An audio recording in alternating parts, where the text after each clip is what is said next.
नमस्कार. गुरुच्या गप्पांमध्ये मी तुमचं मनापासून स्वागत करतो. साताऱ्यामध्ये अखिल भारतीय मराठी साहित्य संमेलन हे 99 इथं होत आहे.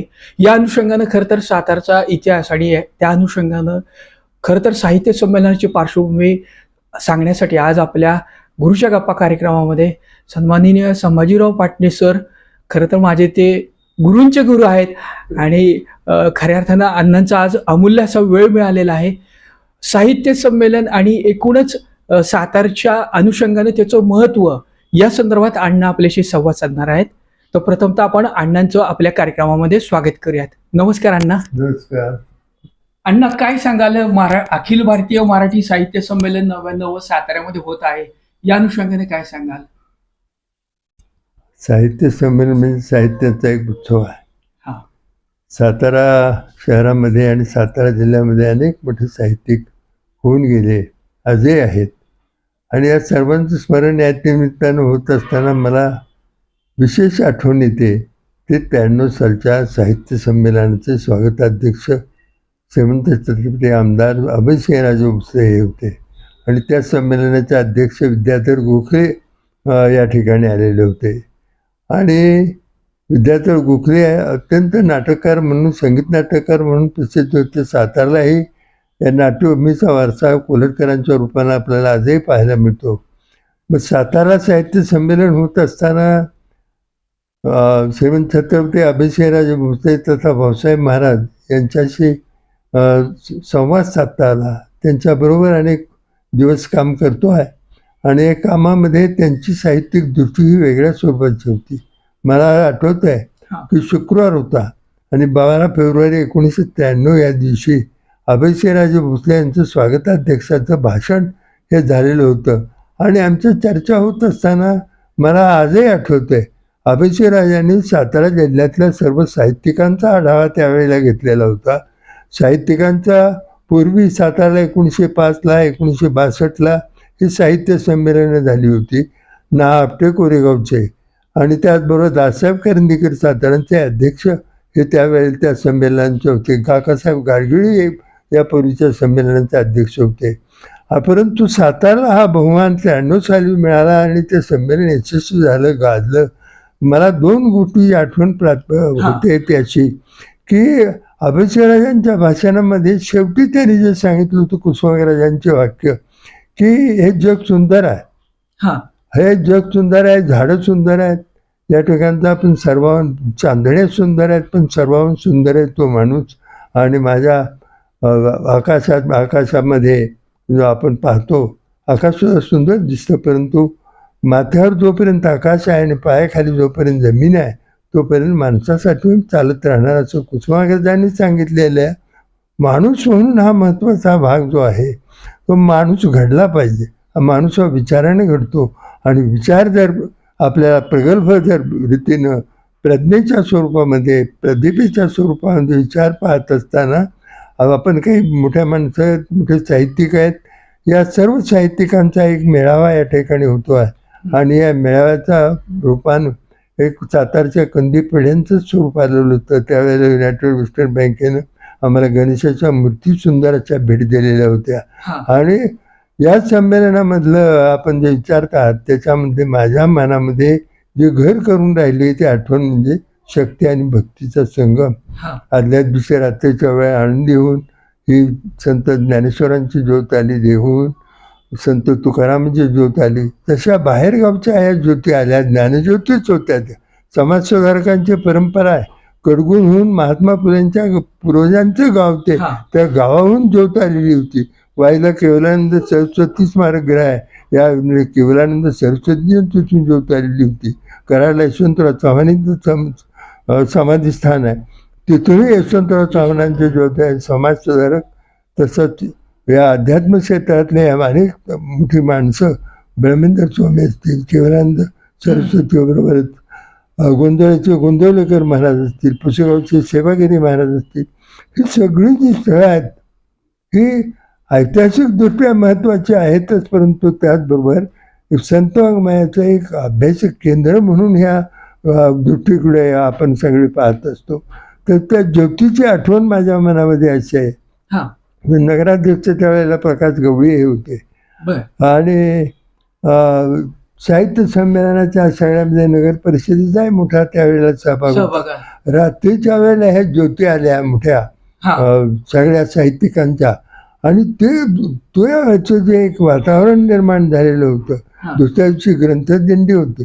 या साहित्य संमेलनामध्ये 5-6 आमचे जे कार्यवाह होते त्यामध्ये मीही कार्यवाह अखिल भारतीय मराठी साहित्य संमेलनाचा 93 झालं त्याचा कार्यवाह होतो.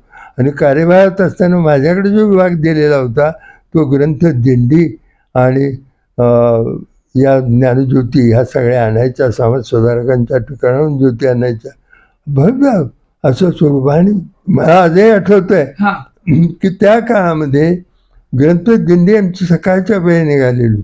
विद्याधर गोखले आलेले होते, आबेसिंहराजे होते आणि राजमाता छत्रपती सुमित्राराजे भोसले हेही त्यावेळी उपस्थित होते. आणि नगर परिषदेचे नगरसेवक हे सारे एकत्रित येऊन एक मोठा असा आनंदमय सोहळा आणि ठिकठिकाणी या ज्ञानज्योतींचं, पालखीतल्या ग्रंथराजांचं हे स्वागत होतं. आणि ओवाळून स्त्रिया ह्या त्या ग्रंथदिंडीमधल्या या अध्यात्मक क्षेत्रामधल्या महामानवांचं एक दर्शन त्या निमित्तानं विचारांचं घडत होतं.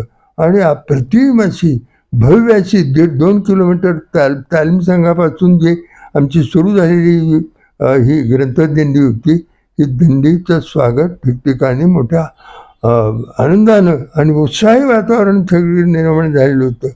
आणि वाद हे अध्यक्ष आणि साहित्य संमेलनात वाद हे निर्माणच होतं. आजच झालेच असते नाही, त्यावेळी होते. विद्याधर गोखल्यांचं जरी स्वागत उत्तम झालं, त्याचबरोबर त्यावेळेला मला मुखोपाध्याय हे बंगाली माणसाचं लेखक जे होते त्यांचं भाषण माझ्या आजही स्मरणात आहे. काय सांगता? 7 मिनिटामध्ये त्यांनी जे वाक्य उच्चारले ते आजही मला इतक्या 32 वर्षानंतर सुद्धा आठवतात. की या सगळ्या याच्यामध्ये मी येताना काय घेऊन आलो आहे, तर बंगाली माणसाचं हृदय घेऊन या ठिकाणी आलेलो आहे. माझ्याजवळ दुसरं काही नाही, आणि ते हृदय मी या ठिकाणी अर्पण करतो आहे. हृदयस्थ भाव. आणि त्यांची जी वाणी होती अतिशय गोड वाणीनं त्यांचं झालेलं वाचन, आणि थोड्या वेळामध्ये 7 मिनिटामध्ये सारं विश्व व्यापून जावं, विश्वाला संदेश द्यावा अशा प्रकारचं ते भाषण. बंगाली हृदय आणि महाराष्ट्रातला मराठी माणसाचं हृदय यांचा मिलाप होतो आहे. आणि हा अभूतपूर्व असा सोहळा जो आहे तो त्यावेळेला पाहायला मिळाला. आणि विशेष म्हणजे काटकसरीनं संमेलन झालं. त्यावेळेला एक मोठा बलून तयार करून त्याच्यावर नाव देऊन तो तालीम याच्यावर स्टँडजवळ शाहू स्टेडियम आहे तिथे हा सगळा सोहळा झालेला होता. मी मगाशी ग्रंथदिंडीच्या विषयी आपल्याला बोललो. त्या ग्रंथदिंडी म्हणजे ज्ञानज्योती, त्या क्रांतीच्या ज्योती, त्या म्हणजे या सगळ्यांचं एक समाजसुधारकांच्या वाङ्मयाचं, समाजसुधारकांच्या कार्यांचं दर्शन घडत होतं. साहित्यिकांच्या मोठेपणाचं त्यांचं एक धारणा जी आहे, वैचारिक धारणा, ते कशा प्रकारची असावी त्याचंही दर्शन घडत होतं. आणि त्यानंच संमेलन हे अतिशय गाजलं. त्यावेळेचा एक परिसंवाद मला आठवतो. गुरु शिवाजीराव भोसले आणि बाबा महाराज सातारकर संतांनी महाराष्ट्र घडवला आणि बुडवला असं त्याचा संवादी संवाद होता. परिसंवादामध्ये वैज्ञानिक दृष्टिकोन कसा उपयुक्त आहे हे शिवाजीराव भोसले सांगत होते. आणि बाबा महाराज सातारकर भक्तिमार्ग, ज्ञानमार्ग, कर्ममार्ग हा कसा श्रेष्ठ आहे. आणि संतांनी काय दिलं तर महाराष्ट्र बुडवलं नाही तर महाराष्ट्र घडवला संतांनी.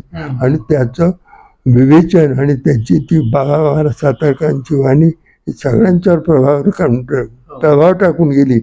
आणि त्यावेळी शिवाजीराव भोसले आणि बाबा महाराज सातारकर यांचं म्हणजे वैचारिक द्वंद्व जे दर्शन घडलं आणि वादविवाद जे झाले ते पुढे आज तागायत पिकून राहिले.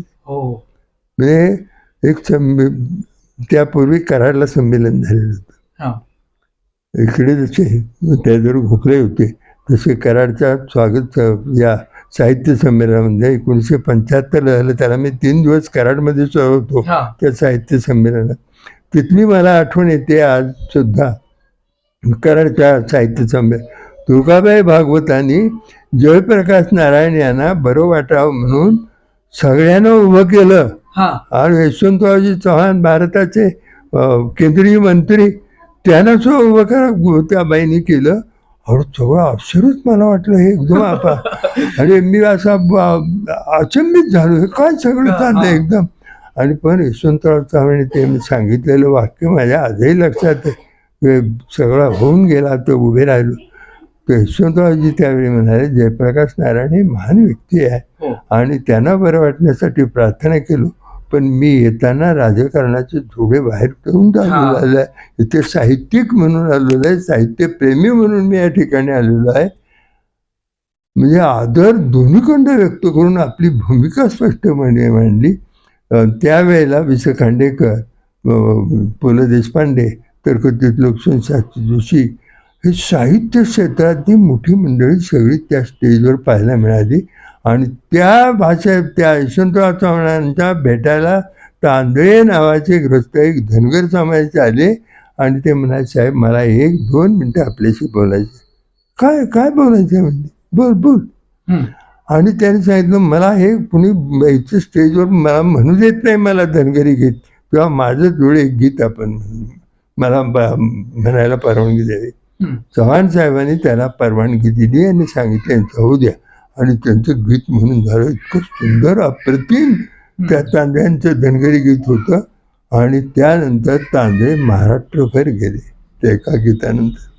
म्हणजे मोठ्या माणसांची मोठी मनं, साहित्यिक मोठा जो असतो तो कसा फुलतो, कसा खुलतो आणि कसं जनमानसाला संबोधित करतो त्याचं उदाहरण 75 साली घडलं मला तिथे. आणि त्यानंतर सातारला साहित्य संमेलन 93चं हे नुसतं गाजलं नाही तर वैचारिकदृष्ट्या प्रगल्भता किती असते, काटकसर कशी करावी. आम्ही मंडळीने चहासुद्धा घेतला नाही या साहित्य संमेलनाच्या या सगळ्या मंडळीतनं. आणि त्यातून जी रक्कम राहिली त्याचा एक ट्रस्ट निर्माण केला सातारा साहित्य संमेलनाचा. त्यामधून त्या ट्रस्टमधून अभिजात पहिलं मराठी साहित्य संमेलन हे शाहू कला मंदिरमध्ये झालं. चव्हाण साहेब म्हणाले आणि अभिषेकराजे भोसले तथा भाऊसाहेब महाराज म्हणाले की आपण हे सगळं करतो आहोत, पण इतकी अल्पसंख्येनं माणसं येणार तर इतके पैसे आपण कशासाठी खर्च घालतो. तर साहित्यिकांनी सुद्धा विचार करावा आणि लोकांनी सुद्धा त्यात मुलाचा सहभाग घ्यावा. साहित्य संमेलनामध्ये सर्व शैक्षणिक संस्था, सामाजिक संस्था ह्या सहभाग घेऊन हा साहित्याचा उत्सव हा जनतेच्या मनातल्या भावभावनांचा एक उत्सव आहे. या उत्सवामधून प्रेरणा घेता आल्या पाहिजेत आणि ह्या प्रेरणा साताऱ्याने दिलेल्या आहेत. ऐतिहासिक प्रेरणा आहेत आपल्या ठाई. शिवाजी महाराजांच्या वारसदारी आपण 12 जानेवारी 1708 पहिल्या शाहू महाराजांचा राज्याभिषेक इथे झाला. आणि त्यानंतर 6वे जे राजे आहेत शाहू महाराजांच्या नंतरचे, त्यांनी दत्तक घेतलेलं अमराने दत्तक घेतलेले दुसऱ्या शाहूंना असले जी त्यांची जी मुलं आहेत त्यामध्ये पहिले प्रतापसिंह 18 जानेवारी 1793 ते 14 ऑक्टोबर 1847 असा त्यांचा कालखंड येतो. या राजाचं नाव एवढ्यासाठी घेतो मी की या साहित्यावर प्रेम करणारा राजा होता. त्या काळामध्ये त्यांनी पुस्तकं लिहून घेतली. त्या काळामध्ये आपलं ग्रंथालय चळवळ समृद्ध केली आणि ग्रंथालयांचं जे आज जे नगर वाचनालय जे प्रतापसिंह नावांच्या त्याला चालत आहे तर त्याची स्थापना त्या काळामध्ये त्यांनी केली. आणि त्यांचे बंधू आप्पासाहेब महाराज गादीवर आले, त्यांच्या पत्नी सगुणाबाई राणी साहेब यांनी ते लोकार्पण केलं 1853ला. म्हणजे साहित्याचा वारसा, ग्रंथ निर्मितीचा वारसा आणि ग्रंथालय चळवळ कशी आदर्शापर्यंत जाईल, लोक वाचून शहाणे कसे होतील आणि वाचून ज्ञानभांडार सर्व समाजासाठी कसं खुलेल हे त्या काळामध्ये झालं. म्हणजे तिथून साहित्यावर प्रेम करणारा हा सातारा आहे. साहित्याचा उत्सव हा मराठी माणसाच्या मनामधल्या भावभावनांचा उत्सव आहे. आणि या साहित्यामधून प्रेरक शक्ती आपल्याला मिळाली पाहिजे. केवळ प्रसिद्धीसाठी नव्हे तर ज्या माणसांचं ऋण आहे समाजावर त्या सामाजिक ऋणभावातून त्याच्याकडून पाहावं. ऐतिहासिक दृष्टिकोनातून, सामाजिक दृष्टिकोनातून, धार्मिक दृष्टिकोनातून, सांस्कृतिक दृष्टिकोनातून साहित्य संमेलन हा लोकोत्सव बनला पाहिजे, लोकोत्सव असला पाहिजे. आणि त्यामधून प्रेरक अशा ज्ञानसंपत्तीचाही आपल्याला वेध घेता आला पाहिजे असं मला वाटतं. अण्णा, मला खरं सांगा की तुम्ही अगदी साहित्य संमेलनाच्या त्या सर्व आठवणींपर्यंत आपल्याला घेऊन गेलात तुमच्या वाणीमधून. खरं तर आता साताऱ्यामध्ये जे 99वं साहित्य संमेलन होत आहे, जसं भाऊसाहेब महाराजांच्या सोबत आपण सर्व मंडळींनी त्या काळामध्ये जे साहित्य संमेलन जे राज्यामध्ये अजूनही तितक्या उंचीपर्यंत पोहोचलेलं आहे. आज त्यांचेच पुत्र नामदार शिवेंद्रसिंह राजे भोसले खऱ्या अर्थानं हे साहित्य संमेलनाचं प्रमुख म्हणून काम करतायत. त्या अनुषंगाने तुम्ही काय सांगाल? राजघराणे जे आहे त्यांचं ऋण महाराष्ट्रावर आहे. त्यांच्याविषयी आदर असणं हे स्वाभाविक आहे. कारण छत्रपती शिवरायांच्या गादीचा मान राजधानी सातारा म्हणून या शहराला आजही मिळतो आहे. आणि अटकेपासून अटक, कटक ते अटक असा राज्यविस्तार जो झाला शिवाजी महाराजांच्या काळामध्ये सुद्धा, ऐतिहासिक असा तो वारसा जो आपल्याला लाभलेला आहे, तो ऐतिहासिक वारसा भारतातल्या कुठल्याही शहराला नाही. इतकं हे भारतव्यापी असं हे सगळं क्षेत्र जे आहे किंवा एकंदर भारतीय स्वरूपाचं जे या स्वराज्याचं धोरण आहे ते शिवरायांच्या प्रेरणेचं पदस्पर्शानं पुनीत झालेलं असं आहे. 1 डिसेंबर 1676 ते 25 जानेवारी 1677 छत्रपती शिवाजी महाराज अजिंक्य ताऱ्यावर होते. त्यानंतरही मृत्यूपूर्वी 2 दिवस ते सज्जनगडावर होते. छत्रपती शिवरायांसारखा विश्ववंदनीय असा महापुरुष या साताऱ्याच्या गादीमध्ये, साताऱ्याच्या मातीमध्ये येऊन गेला. हे भाग्य जे आहे साताऱ्याचं, आम्ही सातारकर त्याचा आनंद आणि अभिमान आम्हाला वाटतो. आज श्रीमंत छत्रपती यशवंतराजे भोसले यांची स्मृतिसुगंध या नावाचा एक ग्रंथ 10-9-10 वर्षापूर्वी हा प्रकाशित मी केला. अनेक मान्यवरांचे लेख त्याच्यामध्ये हे निर्माण झाले. त्यांचे सुपुत्र प्रतापसिंह महाराज सातारचे नगराध्यक्ष होते. म्हणजे 4 मार्च 1978 गेले. 4 फेब्रुवारी 2004 अभयसिंहराजे भोसले यांचं निधन झालं. 2 वर्षापूर्वी छत्रपती शिवाजीराजांचं निधन झालं. विजयसिंहराजे म्हणून आज एक त्यांचे जन्मजीव आहेत. परंतु हा सातारला जो वारसा लाभलेला आहे, अभयसिंहराजे भोसले यांचे सुपुत्र गादीचे वारसदार आहेत. तसंच प्रतापसिंह महाराजांचे सुपुत्र खासदार उदयनराजे भोसले हेही गादीचे वारसदार आहेत. पण हे सगळं छत्रपतींचं जे घराणं आहे ते महाराष्ट्राला लांबूत असणारं असं घराणं आहे. आणि त्या घराण्यामध्ये आजचे सार्वजनिक बांधकाम मंत्री शिवेंद्रसिंह राजे भोसले हे या संमेलनाचे स्वागताध्यक्ष आहेत. शिवेंद्रराजे भोसले अत्यंत प्रज्ञासंपन्न, प्रतिभासंपन्न अशी ही महान एक स्त्री किंवा महान अशी पुण्यशील अशी स्त्री होती. 1 जिजाऊ, 2 अहिल्यादेवी होळकर आणि 3 सुमित्राजे भोसले. ह्या तिन्ही ज्या माता आहेत, लोकमाता आहेत, धर्ममाता आहेत आणि सगळ्या प्रजेवर प्रेम करणाऱ्या अशा मातृहृदयी अशा रयतेच्या माता ज्या आहेत, यामध्ये त्यांच्याच कुटुंबामधले स्वागताध्यक्ष शिवेंद्रसिंहराजे भोसले हे आहेत. या सातारच्या लोकांना, सातारा जिल्ह्यातील साहित्यिकांना एक स्थान मानाचं मिळावं, केवळ मानाचं स्थान नव्हे तर त्या साहित्यिकांचं संस्मरण या निमित्तानं घडतो आहे. मग या आध्यात्मिक क्षेत्रातले साहित्यिक आहेत, संतवृत्तीचे साहित्यिक आहेत आणि संतत्वाचा वारसा, हा ममत्वाचा वारसा हा या पिढीकडे, या घराण्याकडे जातो. शिवेंद्रसिंहराजे भोसले संयमी असे आहेत. वडिलांच्या सारखा संयम त्यांच्या ठिकाणी आहे, समन्वय बुद्धी आहे आणि या सगळ्यांना साथ देणारे. त्यावेळी मसाप 1993 होते. मी मसापचा त्यावेळी कार्यवाह होतो, मराठी साहित्य परिषदेचा. आणि भागवत वकीलजी आमचे आहेत, स्वातंत्र्य सेनानी होते. मग ते त्यावेळेला त्या नगर वाचनालयाचे अध्यक्ष होते.